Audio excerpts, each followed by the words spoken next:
ऐसे कभी जाई बस चेहरे दिखा के चली आई हैं। अभी जाने वाली थी, गई भी नहीं, उससे उनका तो कोई मतलब ही नहीं है। वो बालू खदान कर रही हैं, पैसे कमा रही हैं, चाहे उसमें हम लोग मर जाएं बह जाएं, कोई आता हम पता इस वक्त खड़े हैं लखीमपुर खीरी के बिलोबी मैदान में, जहां पर हमारे पीछे देख सकते हैं कि कटान पीड़ित लोग बैठे हैं। इनका कहना है कि कई सरकारें आई और चली गईं, लेकिन हम लोगों को आज तक कटान से राहत नहीं मिली है। हम उन्हीं से जानते हैं कि आखिर क्या उनकी समस्याएं हैं। माता जी, क्या समस्याएं हैं? आप किस लोग यहाँ पर क्यों आई हैं? बताएं। अरे क्या समस्या है माता जी?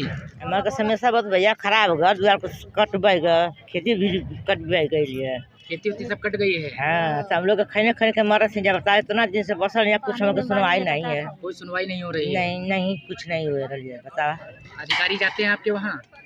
कभी कभी जैसे चल जाते हैं, कुछ सुनवाई नहीं करते हैं। मकान कट गया है? मरी सब कट गए। मकान हम लोग के कहाँ बना, मकान बन गए। मकान नहीं बना है? कुछ नहीं, न आवास मिले है, न कुछ मन के राशन मिला है ना। जमीन कटी है, उसका मुआवजा मिला है? कुछ नहीं मिला, तब काहे तो कुछ नहीं मिला है भैया। क्या मिला है? कुछ नहीं मिला। राशन कार्ड है ना, कुछ भी नहीं है, ना वोटर लिस्ट है, ना राशन कार्ड कुछ नहीं बने। पता है कितना? कौन सा गांव है? क्रांति नगर है। क्रांति नगर है। शारदा नगर के करीब में है। क्या नाम है? रीता देवी। क्या समस्या है आपकी?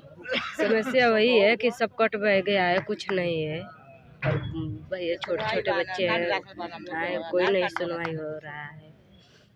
मैडम, क्या समस्याएं हैं लोगों की? आप इन लोगों के बीच बैठी हैं। इन लोगों का जो समस्या है वो ये है कि 1971 में जब शारदा परियोजना पास हुआ और 74 में शारदा नदी पर पुल बना।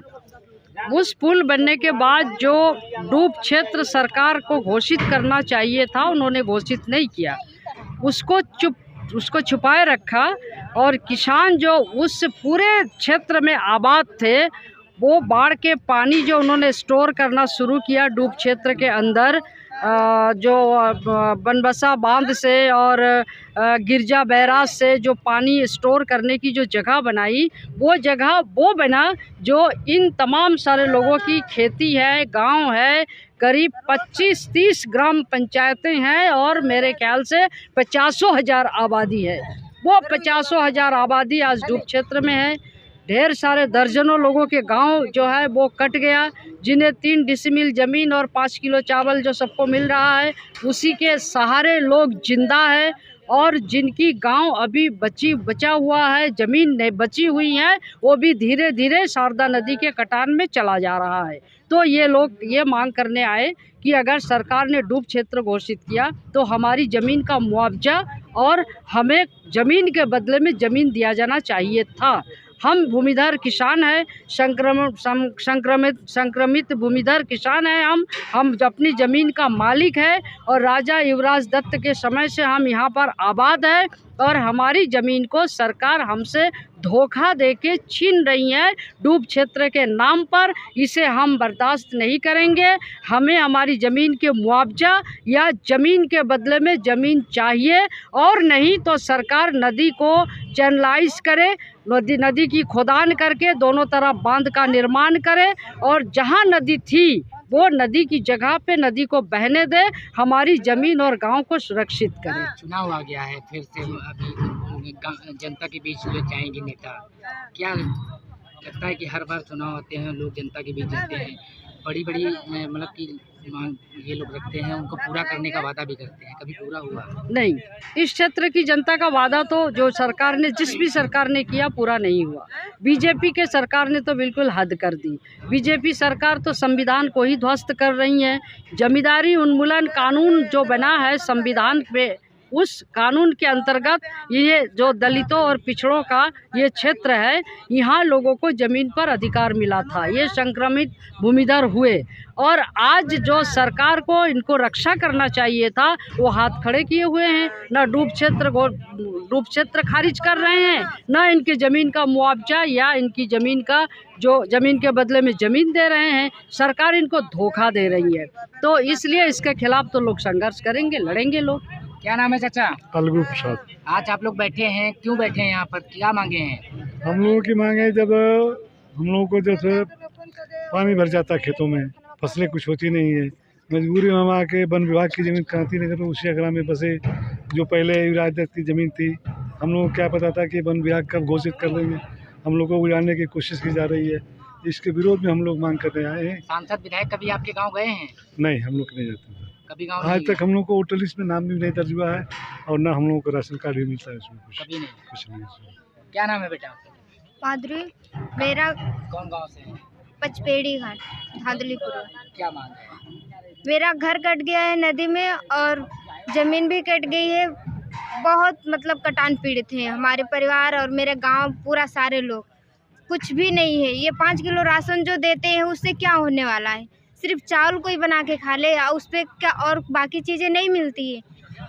और जो 2000 दे रहे हैं, इससे क्या होगा? खाद इतने महंगाई कर दिए हैं कि लोग इससे भी बहुत ज़्यादा परेशान हैं। कभी विधायक जी गई हैं आपके गाँव में? ऐसे कभी जाई, बस चेहरे दिखा के चली आई हैं। अभी जाने वाली थी, गई भी नहीं। उससे उनका तो कोई मतलब ही नहीं है। वो बालू खदान कर रही हैं, पैसे कमा रही हैं, चाहे उसमें हम लोग मर जाएं, बह जाएं, कोई उनका आता पता नहीं है। बालू खदान हो रहा है क्या? हाँ, बहुत ज़्यादा हो रहा है। किसके खेत में? ऐसे तो नदी है, नदी का आता पता नहीं है। सारे किसानों के खेतों से बालू खदान कर रही है, उनका प्रॉफिट हो रहा है। क्या सांसद जी कभी गए हैं आपके? नहीं, नहीं गए। कौन है सांसद? गए ही नहीं है। अगर जाते कि सांसद जी आ रहे हैं तब तो पता चलता कि कौन है। नहीं पता है। नहीं पता है।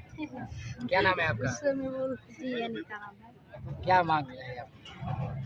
मांग यही है हम लोगों की कि जो जनता अभी ये जो क्षेत्र से आई है वो परेशान है, संवैधानिक तौर से भी, और जो डूब क्षेत्र घोषित कर दिया गया है, तो इनकी मांगे हैं कि भाई जो पट्टा बनाया गया था आज़ादी से पहले, तो उस पर डूब क्षेत्र लागू कैसे किया गया? वो तो हमारी ही ज़मीनें थी। तो जो नदी का जो चैनलाइज करके जो हमारी ज़मीनें में जो नदी बनाई, का कहना है कि हम तो सबको जमीनें दे रहे हैं, सबको। हाँ जी, उनको, हाँ उनको तो वो है ना, इसीलिए तो वो डूब क्षेत्र घोषित कर दिए। ये पता भी नहीं चला, बाद में लोगों को पता चला कि ये तो पट्टे खारिज भी हो गए। सुतिया के नाम से बह रहा था, और चाहे बहुत सारे जो नदी हैं इसके नाम से बह रहा है, तो उस पर जो पट्टे हैं वो भी खारिज हो गए, बने जो थे वो भी खारिज हो गए। तो हमको सरकार उजाड़ रही है, सीधे तरह से हमला कर रही है हम लोगों पर। इसलिए हम पूरे गरीब जनता की मांगे हैं कि सरकार हम लोगों की ज़मीन के बदले ज़मीन दे, हम लोग को आवास दे, अस्थायी जगह पर बसाए। इन लोगों की यही मांग है। तो ये हमारे साथ में वो तमाम लोग थे बाढ़ कटान पीड़ित। इनका साफ तौर पर कहना है कि हम लोगों को जगह और ज़मीन दी जाए और हम लोगों को आवाज़ दिया जाए, जिससे हम लोग ऊंचे पर बच सकें। वहीं कुछ लोगों का कहना है कि लगातार वहां पर विधायक मंजू त्यागी जो हैं वो बालू खदान करा रही हैं और उनका प्रॉफिट हो रहा है। लखीमपुर खीरी से Ajay Mishra, UP news post.